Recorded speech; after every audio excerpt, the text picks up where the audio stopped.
News 21 news కి స్వాగతం. బులెటిన్ల ముందుగా హెడ్లైన్స్ చూద్దాం.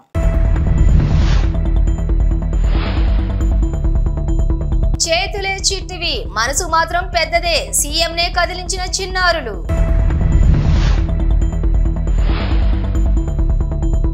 ఏపీ హైకోర్టులో పాస్పోర్టుపై జగన్ పిటిషన్ సోమవారం ఇరు పక్షాల వాదనలు ముగిశాయి. ఈ నెల 11న నిర్ణయం వెల్లడిస్తామన్న కోర్టు.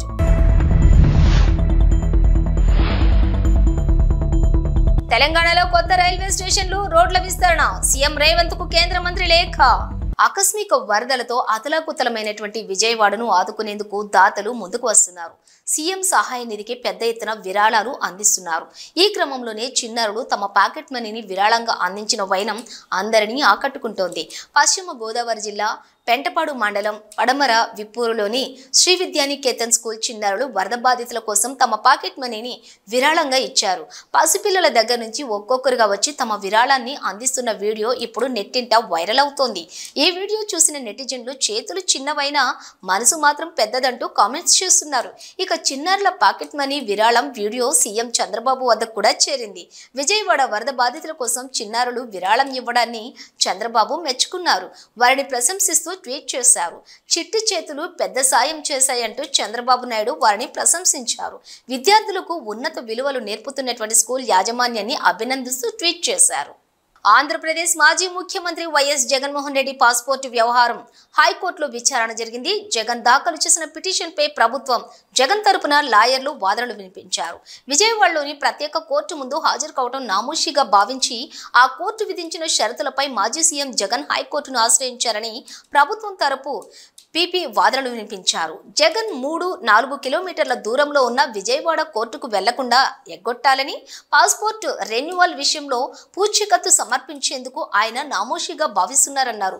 వ్యక్తుల గుర్తింపు, హోదాల కంటే చట్టం గొప్పదన్నారు పీపీ లక్ష్మీనారాయణ.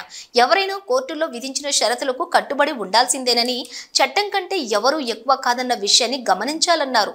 ఓవైపు కోర్టు విధించిన షరతులకు కట్టుబడి ఉంటానని పిటిషన్లో పేర్కొని మళ్లీ అవే షరతుల్ని సవాల్ చేస్తూ హైకోర్టును ఆశ్రయించారన్నారు.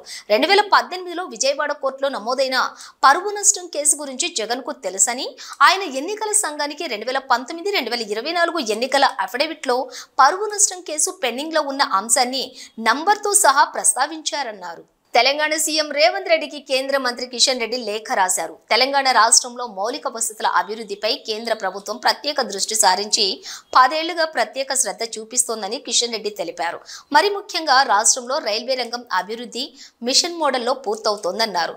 కొత్త రైల్వే లైన్లు, డంప్లింగ్, ట్రింప్లింగ్, క్వాడ్రాఫ్లింగ్ తోటి పాటుగా లైన్ల ఎలక్ట్రికేషన్ పనులు, 40కి పైగా స్టేషన్ అభివృద్ధి పనులు శరవేగంగా జరుగుతున్నాయని పేర్కొన్నారు. ఇందులో భాగంగానే హైదరాబాద్ లో ఉన్న సికింద్రాబాద్, కాచిగూడ, నాంపల్లి స్టేషన్లకు పెరుగుతున్న రద్దీని దృష్టిలో ఉంచుకుని నగర శివార్లలోని చెర్లపల్లిలో 415 కోట్లతో కొత్త రైల్వే టెర్మినల్ నిర్మాణం కూడా వేగవంతంగా పూర్తవుతోంది. హైదరాబాద్ కు సంబంధించినటువంటి ప్యాసింజర్, గూడ్స్ రైళ్ల రాకపోకలకు కూడా చెర్లపల్లి రైల్వే టెర్మినల్ కేంద్రం కానుందన్నారు. ఇలాంటి కీలకమైన రైల్వే టెర్మినల్ నిర్మాణం దాదాపుగా పూర్తయిందని కిషన్ రెడ్డి తెలిపారు. ట్రాక్లతో పాటుగా స్టేషన్ నిర్మాణం, ప్రయాణికుల కోసం వసతుల్ని అన్ని పూర్తి కావచ్చాయన్నారు. ఇక ఈ టెర్మినల్ పూర్తవగానే ప్రత్యక్షంగా ప్రారంభోత్సవానికి హాజరై ప్రజలకు అంకితం చేసేందుకు పీఎం నరేంద్ర మోడీ కూడా అంగీకరించారని చెప్పుకొచ్చారు. రోడ్డు భద్రతా ప్రమాణాలు పాటించాలని కేంద్ర రాష్ట్ర ప్రభుత్వాలు చెబుతున్నా కొందరు వాహనదారులు అవేవీ పట్టించుకోవటం లేదు. నిర్లక్ష్యంగా వాహనాలు నడుపుతూ రోడ్డు ప్రమాదాలకు కారణమవుతున్నారు. ప్రతిరోజు దేశవ్యాప్తంగా వేల సంఖ్యలో రోడ్డు ప్రమాదాలు జరుగుతూ ఉండగా వందల సంఖ్యలో ప్రాణాలు కోల్పోతున్నారు. దీంతో రోడ్డు ప్రమాదాల నివారణకు కేంద్రం కీలక నిర్ణయం తీసుకుంది. దేశవ్యాప్తంగా జూలై 1 నుంచి కఠిన ట్రాఫిక్ రూల్స్ అమల్లోకి తీసుకొచ్చింది. దీంతో హైదరాబాద్ నగరంలోని ట్రాఫిక్ రూల్స్ కు బ్రేక్ చేసి వాహనాలు నడుపుతున్నటువంటి వారిపై పోలీసులు స్ట్రిక్ట్ యాక్షన్ తీసుకుంటున్నారు. అలాగే ట్రాఫిక్ రూల్స్ అతిక్రమిస్తే వెహికల్స్ లైన్స్ కు రద్దు చేస్తున్నారు.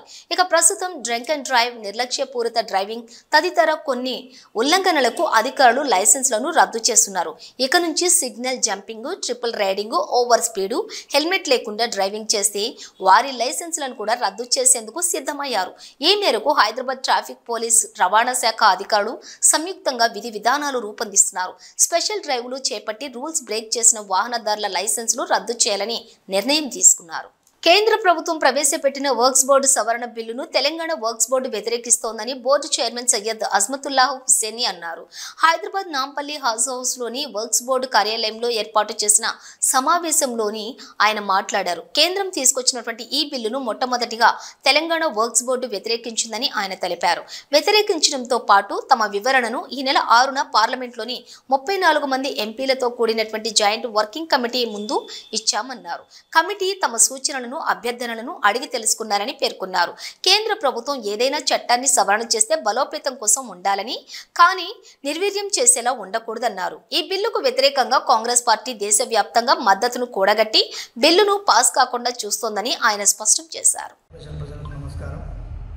ఈరోజు ముఖ్యంగా బడంపేట్ కార్పొరేషన్ పరిధిలో ఉన్నటువంటి ఓపెన్ ప్లేస్లో పార్క్ స్థలాల మీద కబ్జాకు గురైతున్న తీరును వివరిస్తూ పత్రికా విలేకరుల సమావేశం ఏర్పాటు జరిగింది.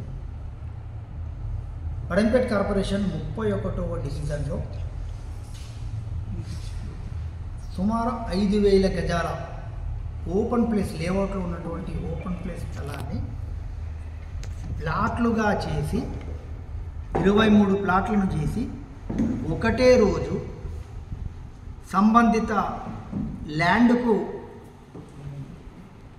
సంబంధిత ఎవరైతే పట్టేదారులు ఉన్నారో పక్కనున్నటువంటి పొలాన్ని చూపించి ఈ ఓపెన్ ప్లేస్ పార్కులను రిజిస్ట్రేషన్ చేయడం జరిగింది. దానికి బేస్ లింక్ ఏంటంటే గవర్నమెంట్ టీఎస్ బీపాస్ అనుమతి ఇచ్చినటువంటి టౌన్ ప్లానింగ్ సెక్షన్ అధికారులు బడంపేట మున్సిపల్ కమిషనర్ గారు ఈ తప్పుడు వ్యక్తులకు అనుమతులు ఇచ్చి దాని ఆధారంగా ఈరోజు 23 ప్లాట్లు రిజిస్ట్రేషన్ చేయడం జరిగింది. ఇట్టి విషయాన్ని మేము సంబంధిత డివిజన్ కార్పొరేటరు మేయర్ గారికి కూడా అనేక సార్లు విన్నవించినా కూడా ఇప్పటి వరకు వాటి మీద ఎలాంటి చర్యలు తీసుకోలేదు. యథావిధిగా ఆ ప్రాంతంలో అక్రమ నిర్మాణాలు జరుగుతూనే ఉన్నాయి. మేము ఒక్కటే అంటున్నాం, ఈరోజు ఒక టీఎస్ బీపాస్ అనుమతిని ఒక నియమాలు లేకుండా ఒక పద్ధతికి సూచనలకు విరుద్ధంగా ఈరోజు మీరే అనుమతులు ఏదైతే ఇచ్చిర్రో టౌన్ ప్లానింగ్ సెక్షన్ అధికారులు బడంపేట్ కార్పొరేషన్లో ఉన్నటువంటి మేయర్ ఆధీనంలో ఉన్నటువంటి కమిషనర్ గారు కానివ్వండి, టౌన్ ప్లానింగ్ సెక్షన్ కానివ్వండి, మీరే కంచెం వేసినట్టుగా ఈ తప్పుడు పత్రాలను మీరే సృష్టించి మీరే ప్రభుత్వ స్థలాలను ఓపెన్ ప్లేస్ స్థలాలను ఆక్రమణకు గురవుతుంటే మీరు ప్రోత్సహించే విధంగా అనుమతులు ఇచ్చినప్పుడు అక్కడ ఉన్నటువంటి స్థానిక ప్రజాప్రతినిధి ఈ కార్పొరేషన్కు ప్రథమ పౌరురాలు మేయర్ గారు వాళ్ళను ప్రోత్సహించే విధంగా ఎటువంటి వాళ్ళ మీద చర్యలు తీసుకోకుండా ఇన్ని రోజులు ఈ విషయాన్ని నాంచుకుంటూ వస్తున్నటువంటి విధానం మీద మేము మండిపడుతున్నాము. సెప్టెంబర్ 6 తారీఖు 2:30 గంటలకు తెలంగాణ వక్ఫ్ బోర్డు మా బోర్డు మీటింగ్ లో ఒక రెజల్యూషన్ తీర్మానం చేసి పంపేయడం జరిగింది. ఈ వక్ఫ్ అమెండ్మెంట్ బిల్ 2024 దానికి వ్యతిరేకిస్తూ ఒక తీర్మానం చేసి పంపించి అదే రోజు ఇంకో తీర్మానం వక్ఫ్ బోర్డు తెలంగాణ వక్ఫ్ బోర్డుని కూడా ఈ కమిటీ ముందు మా వాదన వినిపించడానికి మీరు పిలవాలి, ఇన్వైట్ చేయాలని మేము రిక్వెస్ట్ చేస్తే జాయింట్ వర్కింగ్ కమిటీ పార్లమెంట్ వాళ్ళు తెలంగాణ వక్ఫ్ బోర్డుకు 6 సెప్టెంబర్ 2:30 గంటలకు పార్లమెంట్ హౌస్ లో మాకు పిలవడం జరిగింది. ఆ జాయింట్ వర్కింగ్ కమిటీలో 31 మంది ఎంపీలు ఉన్నారు. దానికి చైర్మన్ అనేది జగదంబిక పాల్ యూపీకి సంబంధించిన చైర్మన్ గారు ఉన్నారు. వారి సమక్షంలో తెలంగాణ వక్ఫ్ బోర్డు ఒక బృందం 9 మంది సభ్యులతో మేము వెళ్లడం జరిగింది. వాళ్ళకు ఇన్ డీటెయిల్ గా ఆ 40 అంశాలపై వాళ్ళు ఏ చట్టంలో ఏది పెట్టారో సవరణకు బిల్లు పెట్టారు కదా, ఆ 40 అంశాల సవరణకు మేము ఇన్ డీటెయిల్ గా వాళ్లకు ఎక్స్ప్లెయిన్ చేయడం జరిగింది. వాళ్ళు కూడా మాకు కొన్ని ప్రశ్నలు అడిగారు. దానికి మేము సమాధానం ఇచ్చుకుంటూ ఆన్ పేపర్ ఒక రిప్రజెంటేషన్, ఎందుకంటే అన్ని డీటెయిల్ మనం కమిటీ రూల్స్ కి విరుద్ధంగా ఉంటుంది కాబట్టి అది చెప్పలేం కాబట్టి ఆన్ పేపర్ వాళ్ళకు ఒక డీటెయిల్ రిప్రజెంటేషన్ మేము ఇవ్వడం జరిగింది. దాంతోపాటు వాళ్ళు oral suggestions, objections and views మేము అలా పెట్టడం జరిగింది. వాళ్ళు కూడా చాలా సుదీర్ఘంగా మాతో కమిటీ మెంబర్స్ తో సభ్యులతో డిస్కషన్ చేశారు. మేము కూడా వాళ్ళకున్న అనుమానాలను మాకు అడిగారు. మేము కూడా చెప్పాము, ఈ బిల్ ఒకవేళ సవరణ బిల్ పెట్టారు, దీంతో వక్ఫ్ బోర్డుకు ఎలాంటి లాభం నష్టం అనేది మేము వాళ్ళకు సుదీర్ఘంగా చెప్పడం జరిగింది. ఎందుకంటే ఇన్ జనరల్ గా ఎక్కడైనా సవరణ అనేది సమయాన్ని అవసరాన్ని బట్టి సవరణిస్తారు. రెండోది ఏంటంటే ఎక్కడైనా ఉన్న పాత చట్టాన్ని ఇంకా బలపరుస్తూ మనం తీసుకొస్తారు. కానీ మొత్తానికి వక్ఫ్ బోర్డును ఖతం చేయడానికి ఈ బిల్ తీసుకొచ్చినట్టు మాకు అనిపించింది. కాబట్టి వాళ్లకు సుదీర్ఘంగా చెప్పడం జరిగింది. తెలంగాణ మొత్తం భారతదేశంలో తెలంగాణ వక్ఫ్ బోర్డు మొట్టమొదటి వక్ఫ్ బోర్డు. ఈ తీర్మానం మేము రిజెక్ట్ చేసుకుంటూ ఒక తీర్మానం చేయడంతో పాటు కమిటీ ముందు మేము పోయి వాదన వినిపించడం కూడా మాకు తొలి వక్ఫ్ బోర్డు తెలంగాణ వక్ఫ్ బోర్డు. మీటింగ్ తర్వాత చాలా మంది చైర్మన్ తో మెంబర్లతో మేము మాట్లాడితే వాళ్ళు డీటెయిల్ గా స్టడీ చేసి వాళ్ళు ఒకటే విషయం చెప్పారు. మేము చెప్పింది మేము సుదీర్ఘంగా మేము విన్నాము, అది మేము 100% పరిగణలోకి తీసుకుంటాము. కాకినాడ జిల్లా పిఠాపురం నియోజకవర్గం గొల్లప్రోలు వరద ముంపు ప్రాంతాలను జనసేన అధ్యక్షులు ఉప ముఖ్యమంత్రి పవన్ కళ్యాణ్ పర్యటించారు. జగనన్న కాలనీలో పర్యటించి మురుగునీటి బురదలో నడుస్తూ స్థానిక ప్రజల సమస్యలపై తెలుసుకున్నారు. అనంతరం చేబ్రోలులో తన నివాసం వద్ద గణపతి నవరాత్రుల్లో 3వ రోజు సందర్భంగా స్వామివారికి పూజా కార్యక్రమం, హారతి కార్యక్రమంలో పాల్గొనడం జరిగింది. ఈ కార్యక్రమంలో కాకినాడ జిల్లా కలెక్టర్, ఎస్పీ, నియోజకవర్గ ఇన్ఛార్జ్ మరియు శ్రీనివాస్, జనసేన నాయకులు ఓదూరి కిషోర్, నియోజకవర్గం జనసేన నాయకులు పాల్గొన్నారు.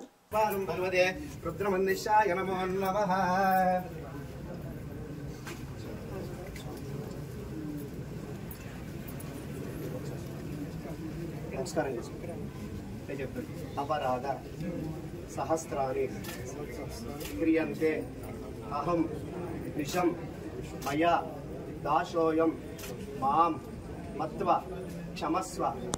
శ్రీ లక్ష్మీ గణపతి దేవత ప్రార్థన పూర్వక అపరాధ నమస్కారం సమర్పయామి.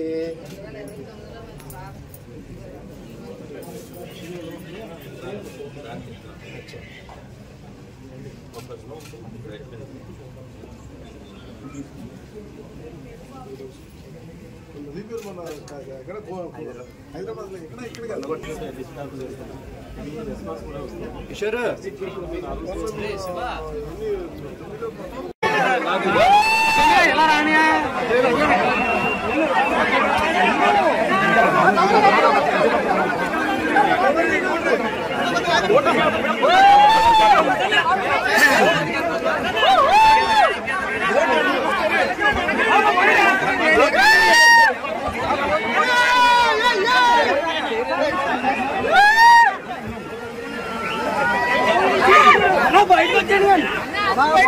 అన్న బయటకు వచ్చాడు.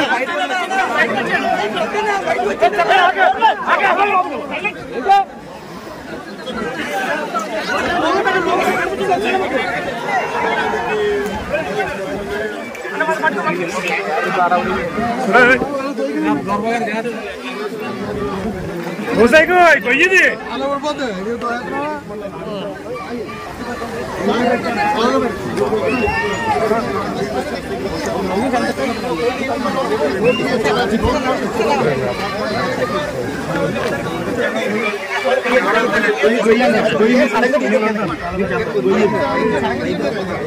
చక్కగా ఇక్కడ ఉంటే కావరా గోతులోకి వెళ్ళాలంటే వెనకాల నుంచి కావాలి, ఇక్కడ ఉంటే ఎంత కావరండి. వాసి మా సెల్ అన్ని గోతులో పడేస్తాను ఈ సెల్ఫీ మాకే.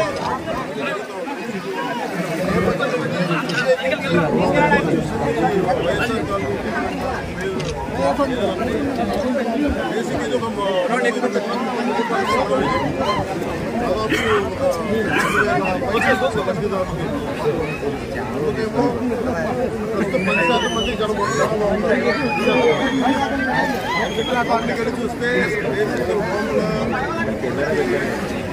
డ్రైనేజ్ కానీ రోడ్లు కానీ ఏం లేదు.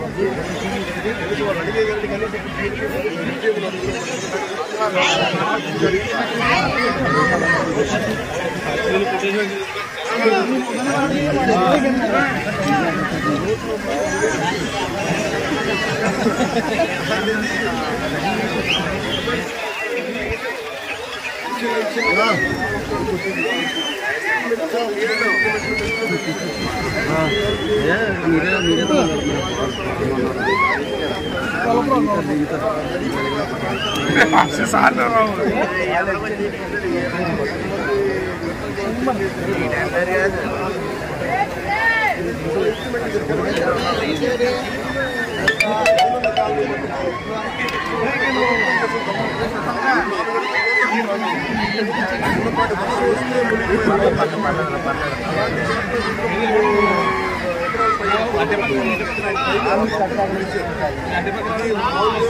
ఇది కాలనీ పేరు మార్చుకోవడం అంటే మీరందరూ కోరుకొని అలాగే మీరందరూ కోరుకొని ఒక నిమిషం కాలనీల పేర్లు ఎందుకు నాయకుల పేర్లు ఉండకూడదు చెప్తా. వాళ్ళ జేబులో డబ్బులు కాదు. అందుకని మనం చేయాల్సిందంటే నేల కోసం పనిచేసిన నాయకుల పేర్లు పెడితే మంచిది. అది మన జాతీయ నాయకులు చాలా మంది ఉన్నారు, రాష్ట్ర స్థాయి నాయకులు ఉన్నారు, పిఠాపురం మహారాజు గారు ఉన్నారు. అలాంటి గొప్ప మహానుభావుల పేర్లు పెడితే మంచిది. నిజంగా అలాంటివి కోరుకుంటాం. ఇవి బులెటిన్ డీటెయిల్స్.